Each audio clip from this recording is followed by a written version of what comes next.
दोस्तों, author Michael hired जो एक लीडरशिप डेवलपमेंट फर्म के फाउंडर एंड सीईओ हैं ना, उन्होंने अपनी लाइफ में कई सारी बुक्स लिखी जिसके वजह से वो कई बार न्यूयॉर्क टाइम्स और द वॉल स्ट्रीट जर्नल के बेस्ट सेलिंग ऑथर भी बने।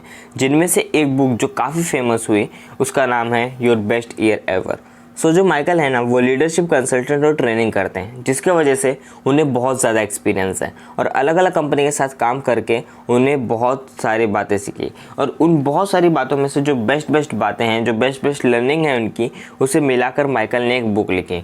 जिस बुक की बातें अगर हम अपने लाइफ में अप्लाई करना स्टार्ट करें तो हम अपने न्यू ईयर रेजोल्यूशंस को अचीव कर पाएंगे, उसे सच कर पाएंगे जो कई बार सच नहीं हो पाते। एग्जाम्पल, सर रिचर्ड ब्रांसन जो वर्जिन ग्रुप एलटीडी के फाउंडर एंड सीईओ हैं, जिनके ग्रुप में 400 से भी ज़्यादा कंपनी है ना, उन्होंने अपने लाइफ में एंटरप्रेन्योरशिप की जर्नी की जो शुरुआत है वो मैगजीन से की थी। उसके बाद उन्होंने मल्टीपल बिजनेस में एक्सपांड किया। 15 साल की एज में रिचर्ड ने अपना पहला बिजनेस स्टार्ट किया जिसमें वो प्लांट्स को ग्रो करते हैं, उसका देखभाल करते हैं और उसे सेल करते हैं।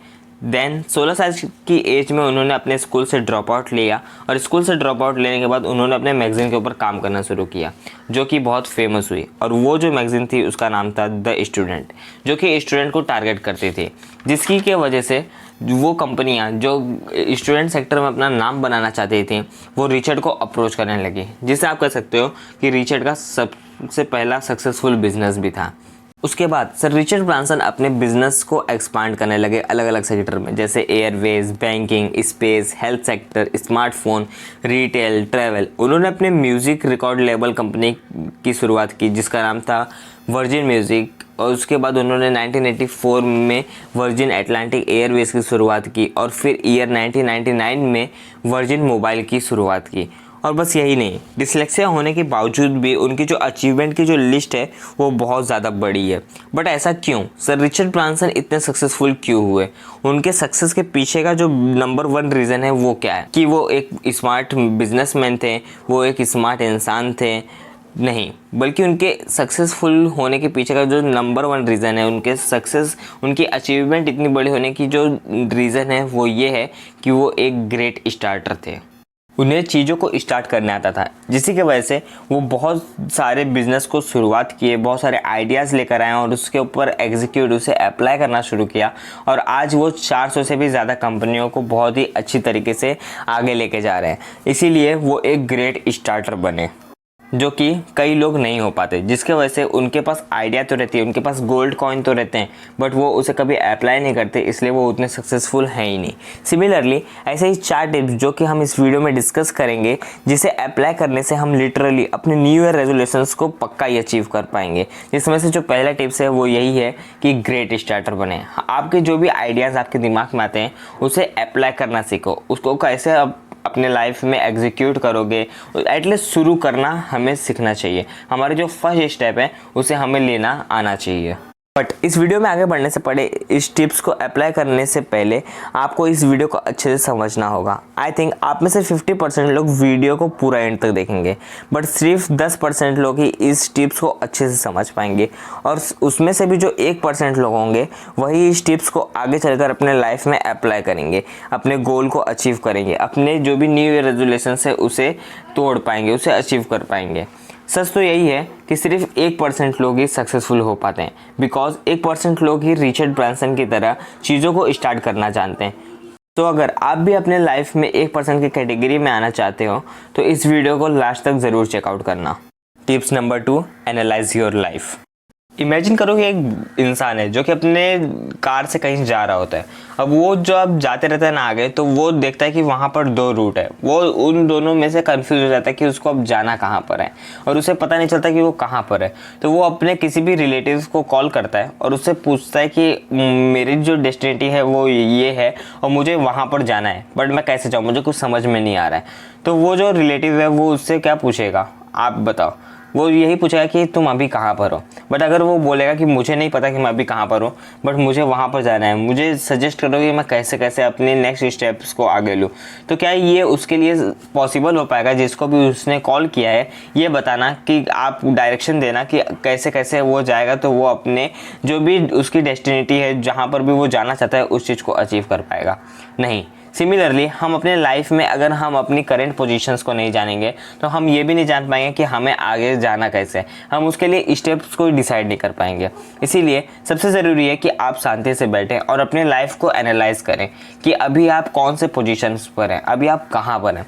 और उसके बाद अगर आपको ये पता चल जाएगा कि अभी आप कहाँ पर हो, उसके बाद आप अपने एम को, अपने जो टारगेट है उस चीज़ को आप डिसाइड कर सकते हो कि आपको कहाँ पर जाना है, और उसके लिए आप जो अपने स्टेप्स हैं उसको भी डिफाइन कर सकते हो। बेसिकली आप अपने जो भी एनालाइज है उसको 4 पार्ट्स में डिवाइड कर सकते हो, 4 सेक्टर्स में डिवाइड कर सकते हो: हेल्थ, वेल्थ, रिलेशनशिप और हैप्पीनेस।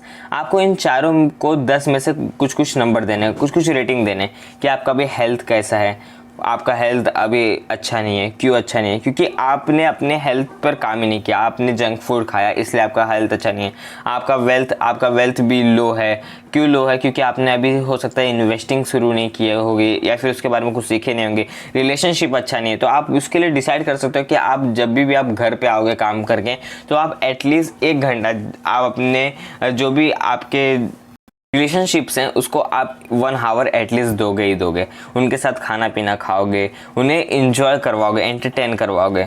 हैप्पीनेस, आप खुश कितने हो अपने लाइफ में उस चीज़ को, अगर आप खुश नहीं हो तो आपको पता चल जाएगा कि आप जो भी काम कर रहे हो उस चीज़ में आपको अगर अच्छा नहीं लग रहा तो आप अपने हैप्पीनेस के लिए आप अपने जो जॉब है उसको ऐसा फाइंड करोगे कि जिसमें आपको खुशी मिले, जो आपको करने में मज़ा आए।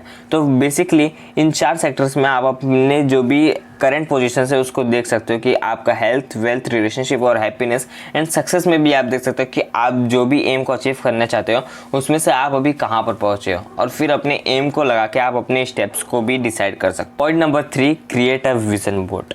आप जो भी डिसाइड करो उसे विजुअलाइज करना बहुत इंपॉर्टेंट होता है।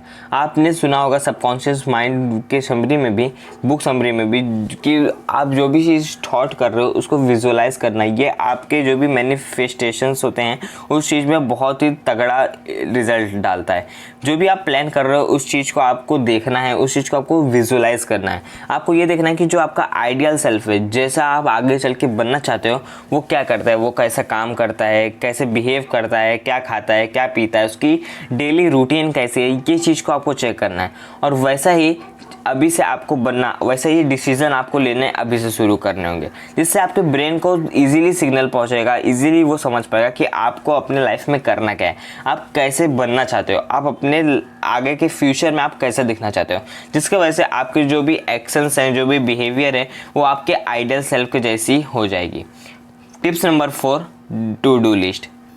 हमें अपने लाइफ में रूटीन बनाना बहुत ज़रूरी है, क्योंकि बिना रूटीन के हमारी जो लाइफ रहती है वो एक रट के जैसे, एक जहाँ पर भी आपने गांव में देखा होगा कि अगर एक रास्ते से बहुत सारी गाड़ियाँ जाती है तो वहाँ पर गड्ढे हो जाते हैं, उसके जैसे हो जाएंगे। बस आप अपने लाइफ में, जैसे आपकी जो लाइफ है वो आपको लेके जा रही है, वैसे आप चलते जाओगे। आपको अपने लाइफ में टू डू लिस्ट, एक रूटीन बनाना चाहिए। इसी से सिमिलरली एक एक्सपेरिमेंट भी किया गया था कि जो भी जिनके हार्ट डिजीज़ वाले जो पेशेंट थे उन्हें कहा जाता है कि आपको अब से एक्सरसाइज करना है, और उन्होंने जो 50% चांसेस उन लोग की बढ़ गई जिन्होंने एक टाइम को ब्लॉक करके रख दिया कि इतने से इतने बजे तक मुझे ये एक्सरसाइज करना है। उन्होंने जो 50% जो चांस थी एक्सरसाइज करने की वो बढ़ जाती है। इससे हमें पता चलता है कि हमारी जो रूटीन है उसकी पावर कितनी है, हम जो चाहें उसे हम अचीव कर सकते हैं अगर हमारी एक रूटीन फिक्स होगी। और ये जो रूटीन है ना, ये हमें किसी और जगह पर डिस्ट्रैक्ट होने से भी बचाता है कि हमारी टाइम की जो लिमिट रहती है वो 24 आवर्स रहती है, और उसमें हमने अपने टाइम को ब्लॉक कर दिया रहता है, जो कि हमारे लाइफ में हमारे जो भी स्टेप्स हैं उनको अचीव करने के लिए, हमारे जो गोल है उसको अचीव करने के लिए बहुत ही शानदार है। तो ये थे 4 स्टेप्स जिसे आप इजीली अपने लाइफ में अप्लाई करके अपने न्यू ईयर रेजोल्यूशंस को बहुत ही बेहतरीन ढंग से अचीव कर पाओगे। और ऐसे ही बुक्स, अमेजिंग बुक्स, अगर आप हर रोज़ संडे को सुनना चाहते हो तो चैनल को सब्सक्राइब कर देना, और वीडियो आपको अगर हेल्पफुल लगी हो तो इसे शेयर कर देना ताकि आपके दोस्त लोग भी अपने न्यू ईयर रेजोल्यूशंस को अच्छे तरीके से अचीव कर पाएँ, और सब्सक्राइब कर देना।